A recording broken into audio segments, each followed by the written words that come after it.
तरी ह्या गोष्टी करणं कितपत योग्य आहे? महाराष्ट्रामध्ये जातीवाद धर्मवाद हा नसावा. आता जर आपण बघितलं तर मुंबईचं इलेक्शन डोळ्यासमोर ठेवून प्रांतवाद सुद्धा तिथं आणलेला आहे. म्हणजे तू राज्यातला आहे का राज्याच्या बाहेरचा आहे, मराठी का अमराठी. त्यामुळे या सरकारमध्ये जातीवाद हा खूप मोठ्या प्रमाणात वाढवला जात आहे. नेतेच खऱ्या अर्थाने हा वाद तिथं वाढवतात असं आमच्या सगळ्यांचं मत आहे.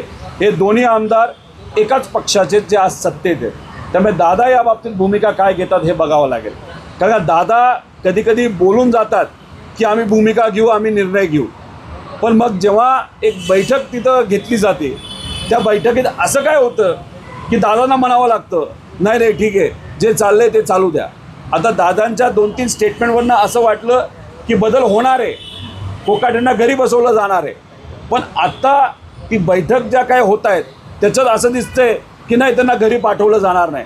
मग कुठं ना कुठंतरी असा एक गट त्यांच्या पक्षामध्ये तयार झालेला आहे जो दादांच्या निर्णयाच्या विरोधात त्या ठिकाणी भूमिका घेतोय, असं कुठंतरी तिथं आपल्या सगळ्यांना दिसायला लागलेलं आहे. धनंजय मुंडेंना वक्तव्य केले की वंचित मोठ्या पदावर गेले काही लोकांचं पोट फुटू लागतं, मला बदनाम करतं मात्र माझ्या जातीला बदनाम करू.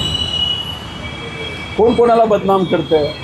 आम्ही वाल्मिक कराडला बदनाम केलेलं आहे. वाल्मिक कराडच्या विरोधात तिथं पुरावे आहे. वाल्मिक कराडली फक्त संतोष देशमुखचा खून केला असं नाही, तिथं महादेव मुंडेचा पण वाल्मिक कराडली खून केलेला आहे.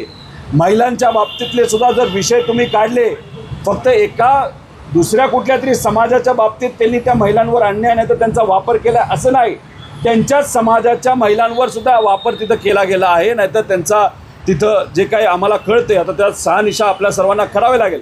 त्यामुळे आमचा आक्षेप वाल्मिक कराडचा आहे. आणि वाल्मिक कराड कोण? तो तुमचा खासम खास. त्यामुळे गुंडाला तुम्ही जवळ ठेवलं आणि त्या गुंडाच्या माध्यमातून मर्डर केले गेले, अनेक विषय तिथं केले गेले. आणि मग या विषयामध्ये आम्ही अन्यायाच्या विरोधात आहोत, आम्ही गुंडागर्दीच्या विरोधात आहोत, आम्ही दडपशाहीच्या विरोधात आहोत, आम्ही झुंडशाहीच्या विरोधात आहोत, आम्ही कुठल्या जाती धर्माच्या विरोधात नाही. आम्ही जेव्हा भूमिका महादेव मुंडेच्या बाबतीतली घेतो नाही तर त्याच्या बाजूनी घेतो, ईश्वरी मुंडेच्या बाजूनी जेव्हा भूमिका घेतो तेव्हा तुम्ही त्या बाबतीत काय बोलणार आहात? त्यामुळे उगाच या विषयाला बाजूला करा.